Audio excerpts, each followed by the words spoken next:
All right, I'm going to go ahead and begin, and we may get some more people coming in.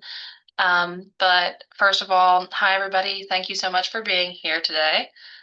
So earlier today, I had the first week of engagement workshop, which was about transforming assignments into community engaged work. So if you were unable to attend that, I just want to go ahead and throw out there that that's already up on the Center for Community Engagement's YouTube channel. And I'm going to be recording all of the faculty workshops and posting them there so that you can access these whenever you'd like.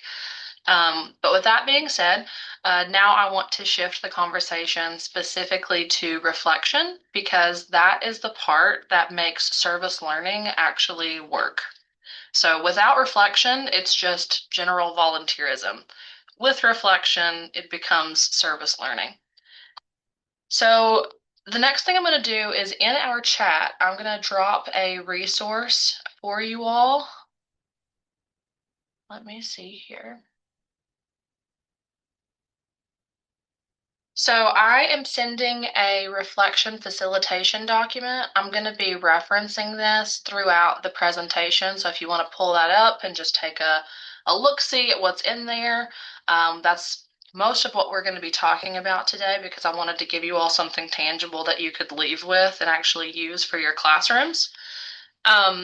So now that you have this resource in front of you, I'm going to just start with a quick question that you don't have to answer out loud, but I want you to be thinking of, which is when you think about reflection in your class, what does that usually look like?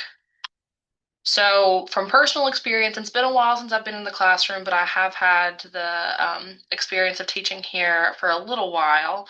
But for most of us, I would say that reflection typically tends to look something like a short response, maybe at the end of a project, or a brief in-class discussion.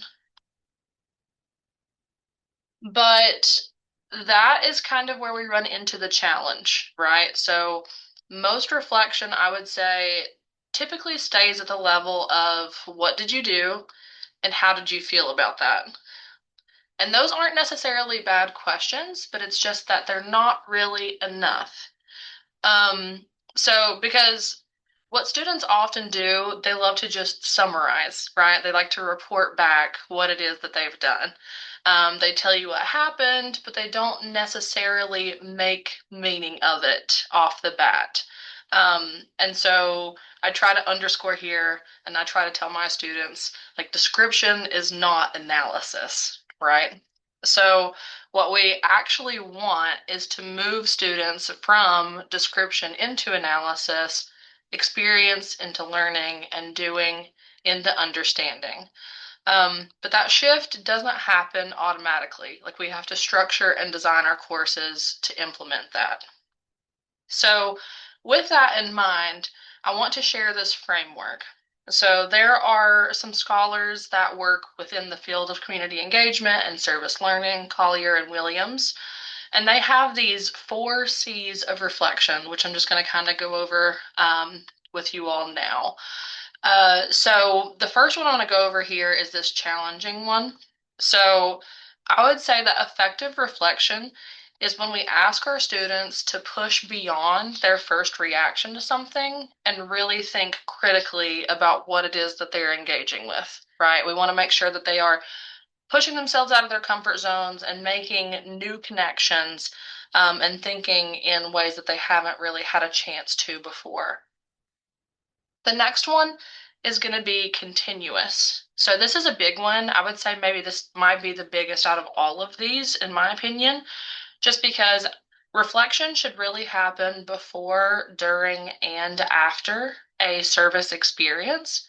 If reflection is only happening at the end of a service project, a lot of students are missing the chance to process and communicate maybe the trouble spots they're encountering. Though if they are pushing themselves out of their comfort zones, maybe they're experiencing some mild discomfort, which isn't necessarily a bad thing. That can be a productive feeling, but they also need the space to be able to process that feeling. So we want to give students a chance to process as they're actively going through the experience. And then the next one would be connected. So this is just linking what your students are experiencing back to your immediate course content. So the kind of through line between all of these workshops and something I tried to reiterate, a few times in my presentation this morning as well, is that the whole goal of these workshops and giving these little like mini bite-sized pieces of things is that we want to make sure that you all understand we're trying to make your jobs easier and not harder.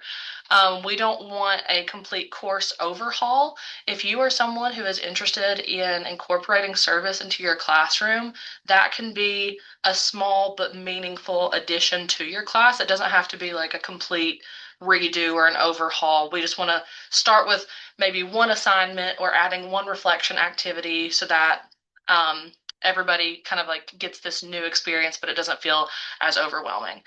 Um, and then the last C is contextualized. So this is framing your reflection in a way that specifically fits your discipline, your learning goals, but it's also appropriate for the context in which the experience is taking place. So service can look a lot of different ways. Some students have um, active boots on the ground, like physically going to the community partner experiences. Some students maybe like email or Zoom with their community partner and have a mutual agreement that they're going to be working on materials kind of behind the scenes and then giving the final product at the end. So service can look a lot of different ways, but the reflection that you use should be kind of considering how that service project happened, and what are the best questions to ask for the medium that they completed the service project in. But again, like I said earlier, this reflective component is what takes the experience from just general volunteerism and community service, which many of our students are familiar with. I would say a lot of the students, whenever we do like decide WVU days or things like that, or even have our beginning of semester presentations, a lot of students say, oh, I had to do community service to graduate high school. So students are familiar with what that is, but in order to distinguish that from a service learning course, there is pedagogy involved, and part of that is this critical reflection. So, for designing reflection, I try to just break it down into two simple choices, and that's what that document that I sent in the chat kind of breaks it down as. There is the format piece, which is how the students are reflecting, and then there's the prompt, which is what they're reflecting on. So again, if you have that resource pulled up, you can kind of look through there. And over the next couple slides, I'm just going to point out a few activities that have had success in previous service learning classes or that I think would be interesting to incorporate. And yeah, if you have any questions or anything like that, of course, please feel free in the chat as we move along to drop those in there. So again, the good news is you already have all the tools that you need. This isn't about adding something completely brand new, but you do have a lot of different format options in that document. And it's kind of broken into three categories for the format part. There are discussion activities, writing activities, and then more creative or playful activities. So this could be things like asking your students to fill out a quick exit card as they're about to leave class, like in the last 5 minutes of class. You might want to lead a short discussion, maybe by doing like a four corners situation. You might want to do something more extended for a writing component, like a semester long journal that they have to do like weekly entries for. But you can also do something more creative, like a group collage. You can get like a photo or a creative element in there for your more visual learners, which is kind of cool. But the goal ultimately is to match your format to what you want your students to get out of it.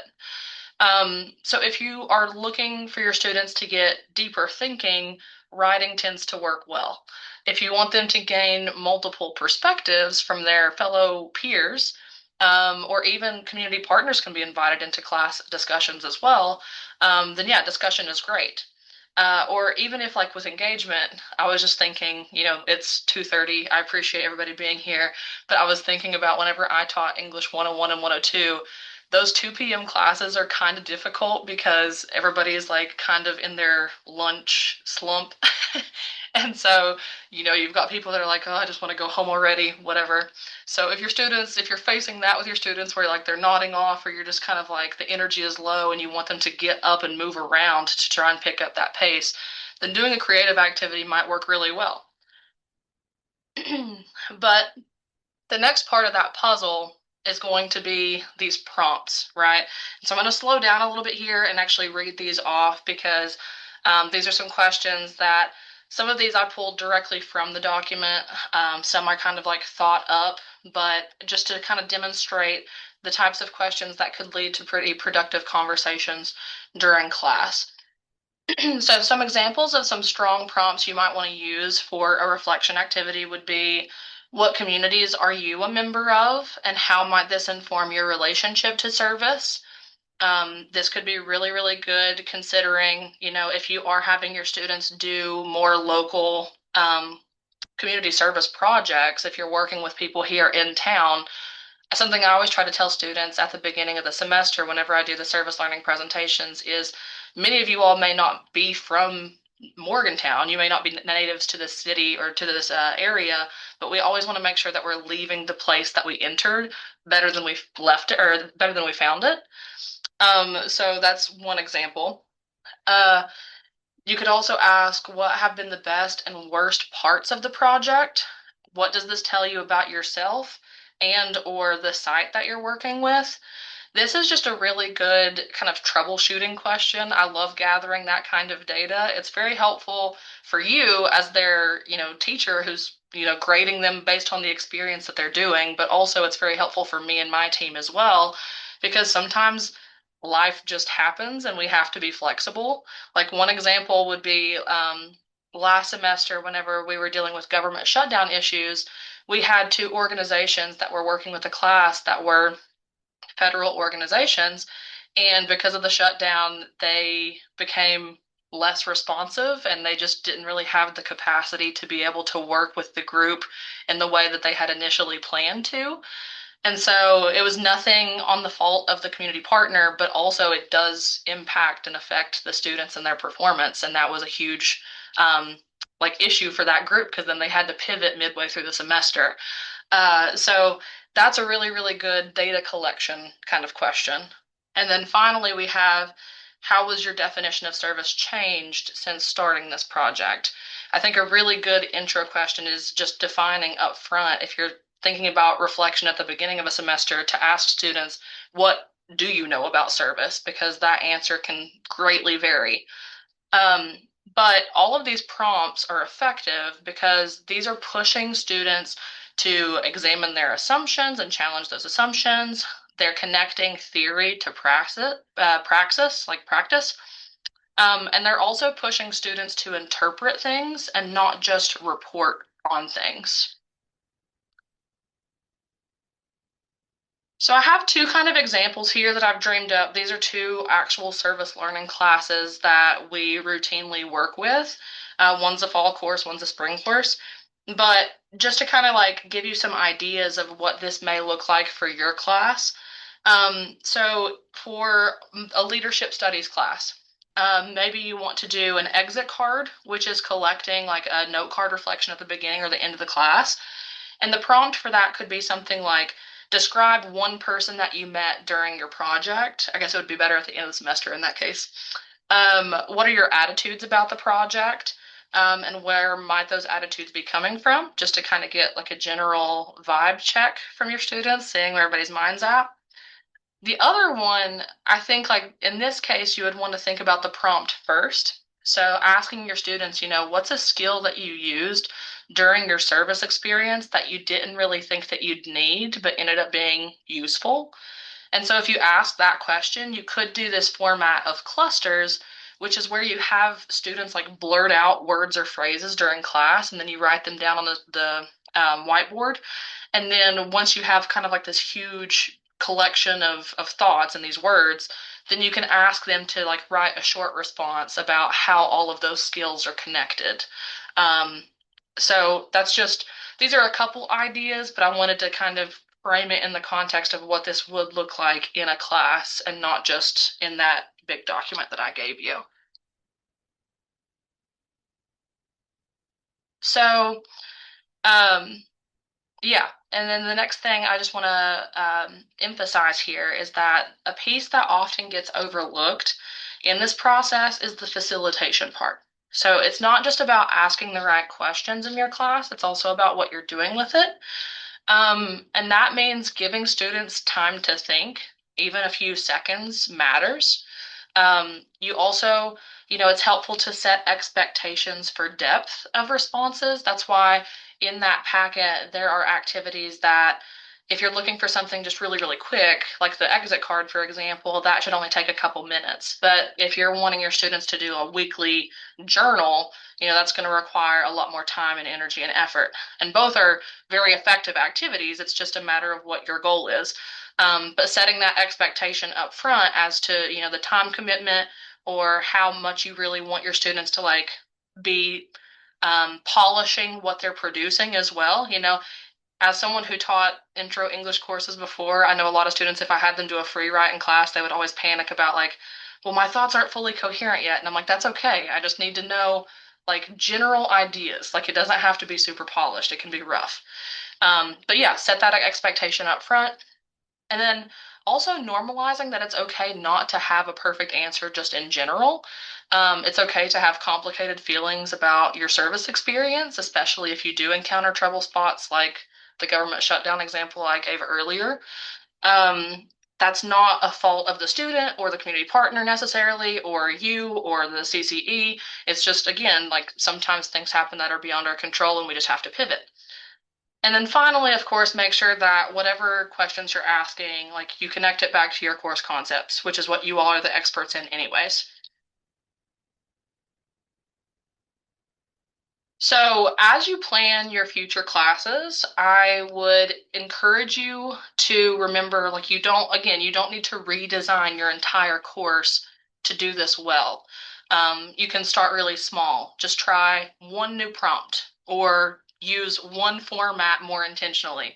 And even if it doesn't go the way you planned or hoped or whatever, that's why like starting with an exercise that only takes a couple minutes of class time is a really good way to just kind of experiment with this because you're really not losing a lot of time that you could be using, talking about other concepts and things. Like 5 minutes of your time should be an easy amount to be able to work with if this is something that you're interested in. So yeah, I just encourage you to think, what's one question that I could change in my next class assignment? And I think that that one small shift can completely change what students may take away from their service experience and their class experience. So I know we are kind of like right at time. We've got like a minute left, but I just want to throw this up here really quickly. Like I said, there are two more workshops that are happening tomorrow. One is at the same time as this one was, and another one tomorrow morning. So, of course, if you're interested, join me for that. But if there's any kind of questions that you have about service opportunities or even like service learning materials, like the document I provided you all today, please feel free to reach out to me. You can email me directly or you can use our kind of generic team email, which is the serveandlearn@mail, and that'll reach me and my colleagues, and we'll get you what you need. But yeah, does anybody have any questions or anything, any comments?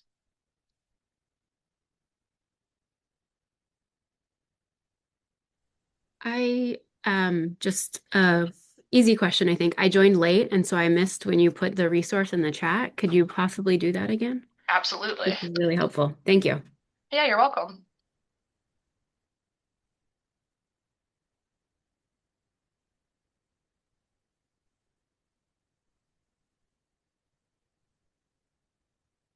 All right. Well, I want to be, cognizant of everyone's time and respectful of everybody's time. I genuinely do appreciate you all coming out today and listening to this workshop. And again, any way that I can be of use to you, your students, your class, please, please, please don't hesitate to reach out. And even if there are suggestions for other topics related to coursework and service, that you may want for like a future workshop. I'm taking suggestions for that as well. We try to do A series, which are longer, like hour-long workshops. So any suggestions for things like that, I would love that as well. But thank you for your time, and I hope you all have a good afternoon. Thank you. Bye.